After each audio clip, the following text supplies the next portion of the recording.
ନମସ୍କାର ବନ୍ଧୁଗଣ, ଜୟ ଜଗନ୍ନାଥ। ଆଶା କରୁଛି ଆପଣ ମାନେ ଭଲରେ ଥିବେ।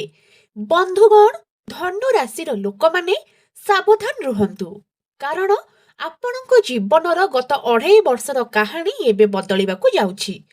ଫେବୃଆରୀ ମାସର 13 ତାରିଖ, ଏହି ଗୋଟିଏ ତାରିଖ ଆପଣଙ୍କ ଭାଗ୍ୟର ତାଲା ଖୋଲିବାର କ୍ଷମତା ରଖୁଛି। କିନ୍ତୁ ଅପେକ୍ଷା କରନ୍ତୁ, ଆପଣ କଣ ଭାବୁଛନ୍ତି ସବୁକିଛି ସହଜ ହେବ କି?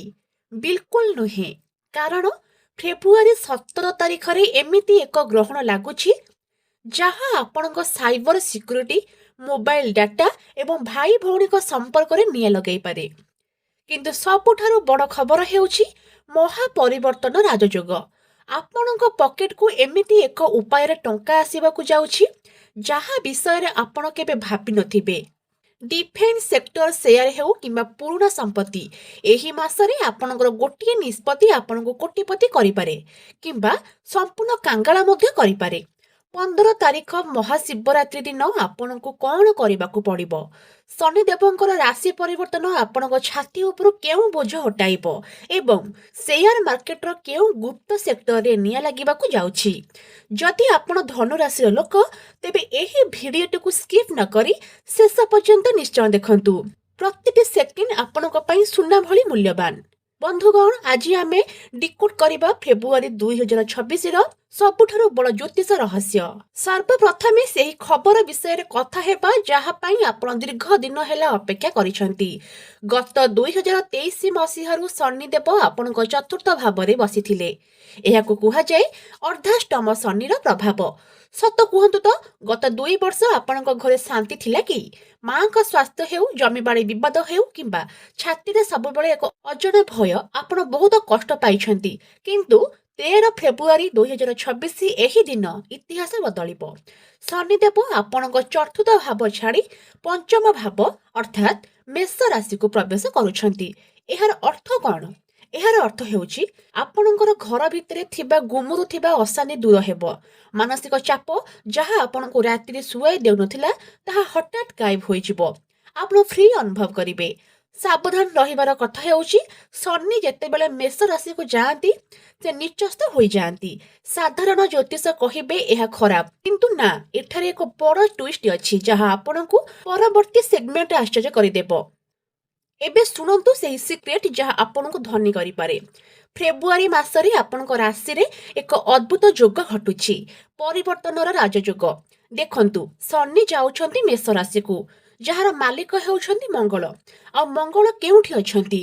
ମଙ୍ଗଳ ଆପଣଙ୍କ ଦ୍ୱିତୀୟ ଭାବ ଅର୍ଥାତ୍ ମକର ରାଶିରେ ଉଚ୍ଚସ୍ଥ ହୋଇ ବସିଛନ୍ତି। ଏହାର ଅର୍ଥ ହେଲା ଧନର ମାଲିକ ଦ୍ୱିତୀୟ ଭାବ ଏବଂ ବୁଦ୍ଧି, ସ୍ପେକୁଲେସନର ମାଲିକ ପଞ୍ଚମ ଭାବ ପରସ୍ପରର ଘରେ ବଦଳାଉଛନ୍ତି। ଏହା ଆପଣଙ୍କୁ କିପରି ଲାଭ ଦେବ?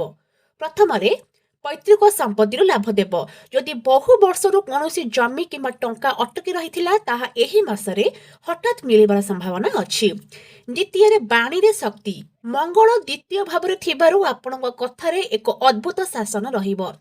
ଆପଣ ଯଦି କୌଣସି ଇଣ୍ଟରଭ୍ୟୁ ଦେବେ କିମ୍ବା ବିଜନେସ୍ ଡିଲ୍ କରିବେ, ସାମ୍ନାବାଲା ଆପଣଙ୍କ କଥା ଶୁଣିବାକୁ ବାଧ୍ୟ ହେବେ।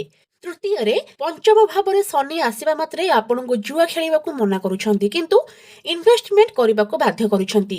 କିନ୍ତୁ ଗୋଟିଏ ସତର୍କ ଘଣ୍ଟି ହେଉଛି, ମଙ୍ଗଳ ଦ୍ୱିତୀୟ ଭାବରେ ଥିବାରୁ ଆପଣଙ୍କ ଭାଷା କର୍କଶ ହୋଇପାରେ। ରାଗିକି ଏମିତି କିଛି କୁହନ୍ତୁ ନାହିଁ ଯାହା ପରିବାରରେ ବିଭେଦ ସୃଷ୍ଟି କରିବ। ବର୍ତ୍ତମାନ ଆସିବା ସବୁଠାରୁ ଗୁରୁତ୍ୱପୂର୍ଣ୍ଣ ବିଷୟ ଉପରେ, ସେୟାର ମାର୍କେଟ ଏବଂ ଫାଇନାନ୍ସିଆଲ ଷ୍ଟ୍ରାଟେଜି। ଧନୁ ରାଶିର ନିବେଶକାରୀମାନେ ଖାତା କଲମ ଧରନ୍ତୁ। ଫେବୃଆରୀ 2026ର ଗ୍ରହ ସ୍ଥିତି ମାର୍କେଟରେ ବଡ଼ ହଲଚଲ ସୃଷ୍ଟି କରିବ। ଫେବୃଆରୀ 1ରୁ 13 ମାସର ଆରମ୍ଭରେ ମଙ୍ଗଳ ମକର ରାଶିରେ ଉଚ୍ଚସ୍ଥ ଅଛନ୍ତି। ମକର ହେଉଛି ସରକାରୀ ରାଶି। ମଙ୍ଗଳ ହେଉଛନ୍ତି ମଧ୍ୟ ସେନାପତି। ହଟ୍ ସେକ୍ଟର, ଡିଫେନ୍ସ ସେକ୍ଟର ଅର୍ଥାତ୍ ପ୍ରତିରକ୍ଷା ବିଭାଗ ଏବଂ PSU ଷ୍ଟକ୍ସ, ଯେଉଁ କମ୍ପାନୀରେ ମିସାଇଲ, ଜାହାଜ କିମ୍ବା ଷ୍ଟିଲ୍ ତିଆରି କରୁଛନ୍ତି, ସେମାନଙ୍କ ସେୟାରରେ ବଡ଼ ଉଚ୍ଛଳ ଦେଖିବାକୁ ମିଳିପାରେ। ଏହା ହେଉଛି ଆପଣଙ୍କ ପାଇଁ ବାଇଂ ଜୋନ୍। ଡେଞ୍ଜର ଜୋନର ମାସ ହେଉଛି ଫେବୃଆରୀ 16ରୁ 20। 17 ତାରିଖରେ କୁମ୍ଭ ରାଶିରେ ସୂର୍ଯ୍ୟପରାଗ ହେଉଛି। କୁମ୍ଭ ରାଶି ଟେକ୍ନୋଲୋଜି ଏବଂ AIକୁ ବୁଝାଏ। ରାହୁ ସେଠାରେ ବସିଛନ୍ତି। आईटी सेक्टर एवं न्यू एज टेज कंपानी गुड़िकर प्रबल अस्थिरता देखादेव। इंट्राडे ट्रेडर माने एही समय टेक्नोलोजी स्टॉक ठारू दूरे रुहंतु। गोटे खराब खबर मार्केट को तलक खसाई दे पारे। बैंकिंग एंड फाइनेंस विषय कहबाकू गले बृहस्पति मिथुन राशि रे बक्री अछंती। बैंकिंग सेक्टर रे स्लो मूवमेंट देखा लॉन्ग टर्म रो इन्वेस्टमेंट पाई एसआईपी माध्यम रे बैंकिंग ईटीएफ रे निवेश करबा बुद्धिमानर काम हेबो। फेब्रुआरी 23 तारिख पर मंगल कुंभ राशि को जिबे एवं राहु सह मिसी अंगारक जोग करिवे। एही समय रे मार्केट रे पैनिक सेलिंग होई पारे। तेणु 23 तारिख पूर्वरु निजर प्रॉफिट बुक करने चेष्टा करंतु। यह केवल शिक्षागत उद्देश्य रे कौनसी आर्थिक निवेश पूर्वरु निज परामर्शदाता सह कथा हुअन्तु। एबे आसंतु जानिबा आपनक कर्मक्षेत्र विषय रे। जो माने चाकरी करिसंती मंगलंकर उच्चस्थ स्थिति आपनकु ऑफिस रे नुआ दायित्व देबो। प्रमोशन रो जोग अछि किंतु यह सहजरे मिलिबो नाही। आपनकु निजर योग्यता प्रमाणित करिबाकू पड़िबो। जो माने मीडिया इंटरनेट किंबा कम्युनिकेशन लाइन रे अछंती 17 तारिखर ग्रहण जोगु आपनकर कोनोसी काम अटकी जाई पारे किंबा डाटा लॉस होई पारे। जो माने व्यवसाय क्षेत्र रे अछंती लुहा सीमेंट रियल इस्टेट एवं कंस्ट्रक्शन व्यवसायीक पई सुवर्ण सुजोग अछि किंतु पार्टनरशिप रे फाट सृष्टि होई पारे कारण बृहस्पति सप्तम भाव बक्री अछंती। नुआ चुक्ति पत्र स्वाक्षर करिबा पूर्वरु दुई थर जांच करि नियंतु। शिक्षा विषय रे कहिबाकू गले छात्र छात्री मानक पई एहा एक चैलेंजिंग समय।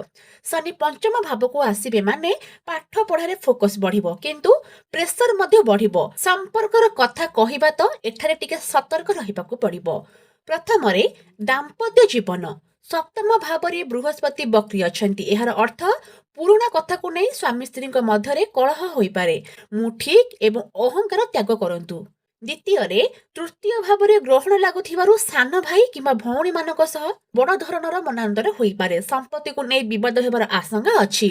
15 रु 20 तारिख जाए चुप रहिबा ही श्रेयस्कर। तृतीय प्रेमी जुगलंक पई समय मध्यम धरणर किंतु जेउ माने सीरियस रिलेशनशिप रे अछंती शनिक दृष्टि जोगु विवाह टिके फाट सृष्टि होई पारे। बंधुगण एही समस्त समस्यार समाधान केउठी अछि?